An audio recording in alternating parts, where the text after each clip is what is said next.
होता है। और तो और हमारे सभी शादी ब्याह पार्टियों में यही पैकेज डाटा हम इस्तेमाल कर रहे हैं। अब हम आपको बताएंगे कि आखिर इस पैकेज डाटे में दिक्कत क्या है।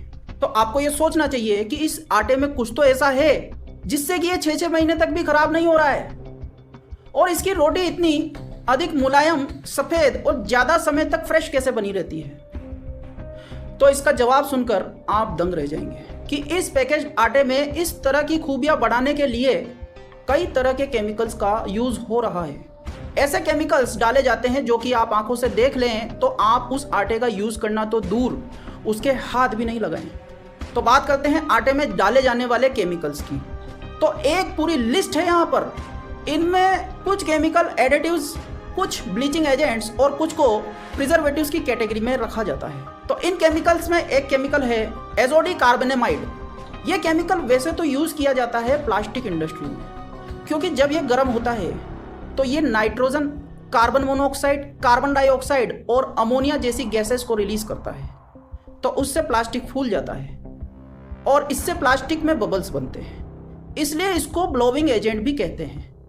और इसका इस्तेमाल योगा मैट जो प्लास्टिक की बनती है उसे बनाने में किया जाता है। तो जो योगा मैट में जो फुलाव होता है और वो जो नरम होती है वो इसी केमिकल की वजह से होती है, इसलिए इसे योगा मैट केमिकल भी कहते हैं। तो इसको आटे में डाला जाता है। क्यों डाला जाता है? ताकि वो जो रोटियां आप बनाएं वो हमेशा मुलायम बनी रहे।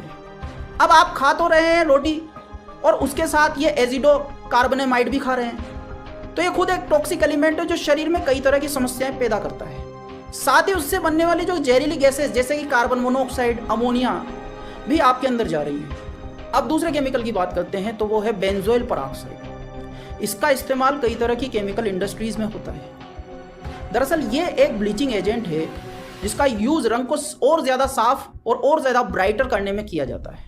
इसका इस्तेमाल प्लास्टिक इंडस्ट्री में तो किया ही जाता है, साथ ही कॉस्मेटिक इंडस्ट्री में भी इसका इस्तेमाल होता है, जैसे कि ब्लीचिंग क्रीम्स में, हेयर कलर में, और इसका इस्तेमाल टेक्सटाइल इंडस्ट्री में भी होता है।